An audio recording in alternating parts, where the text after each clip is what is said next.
বহুত টাকা গেছে, পরিশ্রমের টাকা। তো ছোটবেলায় আমি চান নিয়ে খেলা করতাম। যে আল্লাহ তাআলা সৃষ্টি করছে সেই আল্লাহ তাআলার কাছে যেন চায়, মানুষের কাছে যেন না চায়। ও বেঁচে থাকবে না, আর আপনি যারা ওকে নিয়ে টিটকারি করেন আপনি তো থাকবেনই না। আসসালামু আলাইকুম প্রিয় দর্শক এবং শ্রোতা, আল্লাহ সর্বাবস্থায় আমাদের সবার মঙ্গল করুন সেই দোয়া এবং শুভকামনা জানিয়ে শুরু করছি আপন ঠিকানার একটি বেসিক ভিডিও। এবং শুরুতে বিনীতভাবে জানিয়ে রাখছি, দয়া করে আপনারা নিশ্চয়ই এই ভিডিওটি নিয়ে কাজ করবেন যাতে করে এই সন্তান যিনি আজকে এখানে আপন ঠিকানায় এসছেন সে তার পরিবারের কাছে ফিরতে পারে। আর আপনি যদি আপনার পরিবারের কাছে ফেরার জন্য আমাদের অনুষ্ঠানে আসতে চান, কিংবা ছোটবেলায় হারিয়ে গেছে এরকম কারো কথা আপনি জানেন সে তার পরিবারে ফিরতে চায়, তাহলে আমাদের মাধ্যমে চেষ্টা করলে আমাদেরকে ফোন করতে হবে। আমাদের ফোন নাম্বার হচ্ছে 09639887777। আমি আবারও বলছি 09639887777। কি নাম আপনার? মোহাম্মদ সেলিম। এটা কোন সময়ের ছবি? ছোটবেলার ছবি। যখন হারাইছেন তখনকার ছবি এটা? জি। আচ্ছা, এই ছবিটা উনি নিয়ে আসছেন আমাদের জন্য অলরেডি। আমার মনে হয় যে মহিউদ্দিন আপনাদেরকে দেখাবে ভিডিওর কোনায় কোনায় সময় করে। আচ্ছা, সেলিম কি বাবা মায়ের দেয়া নাম? জি। বাপ মায়ের দিয়েছে নাম নাকি আপনার পরে চেঞ্জ হয়েছে? এটা আমার জন্মতেই নাম। বাপ মায়ের দেয়া নাম। কি হয়েছে ঘটনাটা বলেন তো সেলিম ভাই। ঘটনাটা হয়েছে আপনার ছোটবেলায়, আমি আর ছোটবেলায় ঘুম থেকে উঠতে সকালবেলায় খেলা দেখতে গেছি। খেলাটা কি ছোট কাম্বার ওরকম মেধা ছিল না। আচ্ছা, একটা ছেলের সাথে বাইরে গেছি। বাইরে নেওয়ার পরে ওই জায়গায় খেলা দেখছি। দেখা টাকার পরে এর পর মনে করেন আমার আব্বু গেছিল, যে আমার আব্বু থাপ্পড় দিছি কিনা এটা বলতে পারি না, আমার নিয়ে আন ধরছিল। তা আমি হেল লগে না আইসা আমি আর এক রাস্তায় হাঁটতে আসি। তা আমি যে হাঁটতে আসি তা হাঁটার পরে আমার তখনও সেন্স হয় না যে আমি কই যাইতে পারছি, কই যাইতে আসছি। তারপর হাঁটতে আসি মনে করেন হাঁটতে পাও ব্যথা করতেছে। এবার একটা দেখলাম দোকান, খালি দোকান নাকি এটা বুঝতে পারি না। তা যাইছিলাম আমি একটা রেল গেট, আর একটা রেল আছে, ওটা কি খাল রোড না কি ময়লা আবর্জনা তলে যায়, একটা রেলের পাট আছে। তাই ফাঁক দেখে ভয়ের কারণে আর আমি ওই পারে যাইনি। তো এই সাথে একটা দোকান, খুব ক্লান্ত লাগে শরীরে, তো ওই দোকানে আমি ঘুমাইছি। ঘুমানোর পর প্রায় ঘন্টাখানি ঘুমাইছি। ঘুমানোর পর কিছু লোকের আওয়াজ শুনছি, ওখান থেকে শুরু হইতে আবার হাঁটতে আসি। হাঁটতে আসি আমি যে কই যাইতেছি ওইটা আর আমার খেয়াল নাই। হাঁটতে হাঁটতে এই ফতুল্লা রেল লাইন বটতলা ওই জায়গায় এবার ক্ষুধা লাগছে। তা ক্ষুধা লাগার পরে আমি ওই জায়গায় বইসে কাঁদতে আসি। কান্দার পরে দোকানদারে একটা পরোটা হালুয়া দিয়েছে, বই খাইতে আসি আর কাঁদতে আসি। তখন যে আমার লালন পালন করছে সে আমার আইসে বলছে, বাবা তোমার বাড়ি কই? আমি তো বলতে পারি না বাড়ি কই। বাবার নাম বলছি, যে এটা আসলে কি এটা সঠিক কিনা মনে নাই, আমি জানি না। আর আমার মার নাম তো মনেই নেই, কিন্তু ছোটোবেলায় আমি একটু খালি মনে আছে। আমার একটা ভাই ছিল, ঠিক আছে, ভাইয়ের নাম জসিম কি এটা বলতে পারি না, তাও জসিম বলছি, ছোটোবেলার কথা আর কি। আমি হারাইছি খুব ছোট, ওই সময় আমার মাথার ভিতর কোনো মেধা বুদ্ধি ছিল না বলতে। আর আমি স্কুলে যখন যাইতাম, কোন ক্লাসে পড়তাম বলতে পারি না, আমি মনে করেন একটা স্কুলের গাড়ি আছে না, স্কুলের গাড়ির থেকে যাইতাম আবার দিয়ে যাইত। তাই বাড়ির ভিতরেই খেলা করতাম, এমনি রোডে কোনো নামতে দিত না। তারপরে আপনার ওই জায়গায় খেলতেছি, যে আমার লালন পালন করছে সে এসে জিজ্ঞানের পরে বলছে, তোমার বাড়ি কই? বলতে পারি না। তোমার বাবার নাম কি? বলছি খোরশেদ কাজী। কইছে তোমার মার নাম কি? আমি কি বলতে পারি না। তা তোমার দাদার নাম কিছু খালেক কাজী। কিন্তু আসলে কি এটা বলছি আবেগে বলছি না আসলে কি মনে আছে আমি কিছু জানি না। বলছি পরে আবার মামার নাম হচ্ছে খালেক কাজী মনে হয়। বলা টলার পরে আমার নিয়ে গেছে। নিয়ে পরে লালন পালন করছে। আমার ছোট শরীরে গায়ে যে পোশাক ছিল সেরকম বলছি, যে একটা গেঞ্জি একটা প্যান্ট ছিল আর চামড়া জুতা ছিল।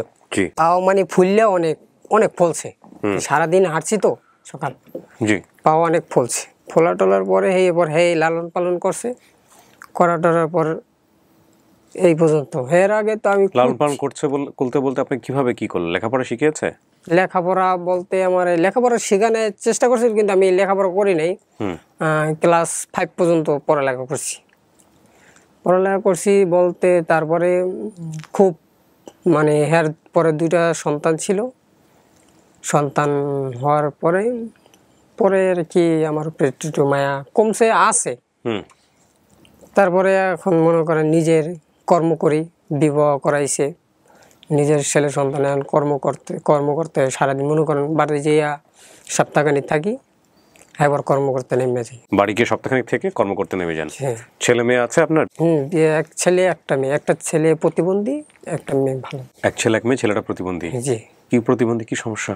সমস্যা বলতে আপনার হাঁটতে পারে না, চলতে পারে না, এবং খাইতে পারে না, খাওয়াই দেওয়া লাগে। চোখ মানুষে মানে আমরা যদি ডাক দেই তো এখন খেয়াল করে না, সে চোখ আরে আরে ওদিকে ওদিকে ওদিকে চায়। কত বছর বয়স? বয়স প্রায় 8 বছর চলে। ডাক্তারের কাছে নিয়ে গেছিলেন? ডাক্তার কবিরাজ পটুয়াখালী আপনার বরিশাল পর্যন্ত, ঢাকায় নিয়ে দেখাইছি, কবিরাজ পর্যন্ত দেখাইছি। তাতে আমার পরিশ্রমের টাকা বহুত টাকা গেছে, পরিশ্রমের টাকা তো। প্রতিবন্ধীদের যে ফিজিক্যালি চ্যালেঞ্জ যেসব বেবি আছে সেটার জন্য কিন্তু এখন বিভিন্ন রকমের কর্মসূচি নেওয়া হচ্ছে। যে যিনি বললেন যে খাইতে পারে না, হাঁটতে পারে না, ডাক দিলে শোনে না, ওই বাচ্চাটার যদি আরও আর্লি প্রপারলি ডায়াগনোস করে এইসব সেলফ ডেভেলপমেন্টের জন্য যেসব প্রতিষ্ঠান আছে বাংলাদেশে, সেখানে যদি ওনার বাচ্চাটাকে পাঠানো যেত তাহলে হয়তো এই বেসিক বিষয়গুলো হয়তো ডেভেলপ করা যেত। সেটা নিশ্চয়ই উনি পারেন নাই। আপনি কি জান আপনার বাচ্চাটা কোথায় থাকে এখন? দেশের বাড়ি থাকে। আপনাদের লগেই থাকে? জি। কিন্তু আপনি খোঁজ নেবেন আজকে গিয়া, আপন ঠিকানায় আসলে আপনি বাবা মাকে পেলেন কিনা জানি না, সেটা তো আল্লাহ ভালো জানেন। কিন্তু একটা জিনিস আপনি করতে পারেন, সেটা হলো আপনি গিয়া খোঁজ করবেন যে এই সব বাচ্চাদেরকে কোন প্রতিষ্ঠানে দিলে সেই সব প্রতিষ্ঠান এই বাচ্চাদেরকে এগুলার মানে এই বেসিক কাজ, যেমন ধরেন একটু নিজে চলতে পারে, হ্যাঁ, হাত নাড়াইতে পারে, খাওয়াটা নিজে খাইতে পারে, এগুলো যে বেসিক কাজগুলো যেগুলো আপনাদের করে দিতে হয় সেগুলো ডেভেলপ করা অনেক প্রতিষ্ঠান আছে। আপনার জেলাতে একটু খোঁজ নিয়ে দেখেন, ওখানে নিয়মিত দিতে হয়, ওরা অনেক সময় করে এটা। বিভিন্ন স্কুল আছে, বুঝতে পেরেছেন? একটু চেষ্টা করে দেখেন সেখানে দিয়ে এইগুলো ডেভেলপ করাতে পারেন কিনা, নইলে তো ওর ভবিষ্যৎ কি, তাই না? আল্লাহ তাআলা ভালো জানেন। আল্লাহ তাআলা ভালো জানেন। আপনার বাবা মা হিসেবে চেষ্টা করে যাবেন, এটাই হচ্ছে বড় কথা। এবং এটাও কিন্তু একটা বড় ধরনের ইবাদত, এবং এটার রিটার্ন আপনাকে আল্লাহ ভবিষ্যতে নিশ্চয়ই দিবেন। সুতরাং যারা যেসব পরিবারে প্রতিবন্ধী ছেলেমেয়েরা আসে তাদেরকে বাঁকা চোখে দেখবেন না, তারা আল্লাহর বিশেষ রহমত প্রাপ্ত। ভাই, পৃথিবীতে কেউই বেঁচে থাকবে না, ওই প্রতিবন্ধী বাচ্চাটা ও বেঁচে থাকবে না, আর আপনি যারা ওকে নিয়ে টিটকারি করেন আপনি তো থাকবেনই না, ওর বাপ মাও থাকবে না, কেউ থাকবে না। কোনো প্রতিবন্ধী বাচ্চাই পৃথিবীতে শত শত বছর বেঁচে নেই, আর যারা টিটকারি করেছে, যারা খারাপ চোখে দেখেছে তারাও বেঁচে নেই। আমরা সার্টেন পিরিয়ডের জন্য দুনিয়াতে আসছি, হ্যাঁ, বরং ও লাকি, কারণ ওর দুনিয়াতে কোনো পাপ নাই, ওইভাবে আসছে না, ও লাকি, ওর হিসাব নিকাশ সহজ। আপনার আমারটাই অনেক বেশি জটিল হবে, ঠিক আছে? সুতরাং ওকে তুচ্ছ তাচ্ছিল্য করেন না, এবং ওই পরিবারকেও অনেক সম্মানের চোখে দেখবেন, ঠিক আছে? কারণ ওকে আল্লাহভাবে দুনিয়াতে পাঠিয়েছে। আমাদের ভয়ঙ্কর রকমভাবে একটা ট্যাবু আছে আমাদের সোসাইটিতে, অনেক সময় মনে করা হয় যে বাবা মায়ের দোষের কারণে, বাবা মা নিশ্চয়ই কোনো পাপ করছে যে কারণে বাচ্চাটার অবস্থা হয়েছে। এই যে ব্যাপারগুলো, আমি জানি না কোন বক্তার কাছ থেকে, কোন লোকের কাছ থেকে এই জিনিসগুলো সমাজে ছড়িয়ে পড়েছে। তো এই ধরনের চিন্তা ভাবনাগুলা থেকে আমাদেরকে দূরে থাকতে হবে। তো ঠিক আছে, আমরা যদিও খুব সেন্সিটিভ একটা বিষয় নিয়ে কথা বললাম, তারপরেও আমাদের ভুল জায়গাটা হচ্ছে ওনার পরিবার খোঁজা। এখন ওনার অনেক কিছুই মনে আছে, কিন্তু সেগুলোর ব্যাপারে ওনার কথা হচ্ছে যে আমি এক্স্যাক্টলি জানি না এটা কারেক্ট কিনা। ওনার নাম সেলিম, জি। মায়ের নাম মনে নাই, বাবার নাম খোরশেদ আলী, খোরশেদ কাজী হতেও পারে, নাও পারে। দাদার নাম খালেক কাজী, তাইলে খোরশেদ কাজী হবে। আপনার দাদার নাম যদি খালেক কাজী হয় তাহলে আপনার বাবার নাম খোরশেদ কাজী ঠিকই আছে, কারণ দুজনের নামের সাথে তো কাজী আছে। মামার নাম কি? খায়রুল। মামা খায়রুল। ছোট ভাই জসিম। আপনার ছোট ভাই? জি, আমরা 2 ভাই ছিলাম যখন আমি আমার বাবার কাছে ছিলাম, আমরা 2টা ভাই ছিলাম। আপনার কোন এলাকার নাম মনে নাই? জি না। কোন এলাকার নামই মনে নাই? এই ছবিটা কারা তুলেছে? এই ছবিটা হেরাই তুলছে। যারা আপনাকে পাইছে? জি। আমার বর্তমান বয়স 35 বছর, হারানোর সময় আমার বয়স ছিল আনুমানিক 5-6। হারানোর দিন সকালে পাশের বাসার এক ছেলের সাথে মাঠে খেলা দেখতে যাই। আমার বাবা আমাকে অনেক খোঁজাখুঁজি করে মাঠে গিয়ে পায়, সেখানে বাবা আমাকে একটা থাপ্পড় মারে। আমি কাঁদতে কাঁদতে রাস্তা দিয়ে হাঁটতে থাকি, এক পর্যায়ে কখন যে রাস্তা ভুলে হারিয়ে যাই টের পাইনি। পরে সন্ধ্যার সময় আমার বর্তমান বাবা ফতুল্লা এলাকার রেল লাইন বটতলা নামক জায়গা থেকে আমাকে তার বাসায় নিয়ে যায়। বর্তমানে আমি তাদের সাথে আছি। তার মানে ওনাকে যে রেল লাইনে পাওয়া গিয়েছিল সেটা হলো ফতুল্লা এলাকার রেল লাইন বটতলা। তাহলে এর আশেপাশেই কোনো একটা জায়গাতে ওনার বাবারা ভাড়া থাকতো। তার মানে এটা কি ঢাকার মধ্যের ঘটনা? জি, ঢাকার ভিতরে ঘটনা। আপনার বাবা কি করতেন? বাবা কি করতেন বলতে পারি না, কিন্তু মনে হয় কোনো একটা ব্যবসা বাণিজ্য করতেন। আর আমরা যেই বাড়িতে ছিলাম, গেটের সামনে একটা দোকান ছিল কাঁচা বাজারের, আর বাসার সামনে একটা টয়লেট ছিল। এই ছোটোবেলায় আমি চান নিয়ে খেলা করতাম, মানে আকাশে দৌড় দিতাম, চান লগে যাইতো, তখন চান নিয়ে। আমরাও ছোটবেলায় করেছি, ছোটোবেলার কথা। কিন্তু এখন মানে এটা মানে আমি যখন মানে আমার মাথায় সেন্স হয়েছে, তখন আমি ছবি দেখা মানে আমি অনেক জায়গায় ফেসবুকে দিয়েছি, কিন্তু কাম হয় নাই। পরে আপনার ভিডিও দেখছি টিকটকে, টিকটকে দেখছেন? জি। না, টিকটকে আমাদের যাইতে হবে। তারপর টিকটকে দেখছি, দেখার পরে এবার এর আগে আমার এই ছোট একটা চাচা আছে, মানে আমার বাপের পরে, সে আপনাদের ঠিকানায় আমার সন্তানগুলো দিছে। ঠিক আছে, তাওয়াক্কাল তো আল্লাহ। কিন্তু আমি একটা করে কথা আছে, মানে ওই ছবি দেখার পরে আমার নিজের চেহারার সাথে ছবি আমি মিলাইতে পারতাছি না।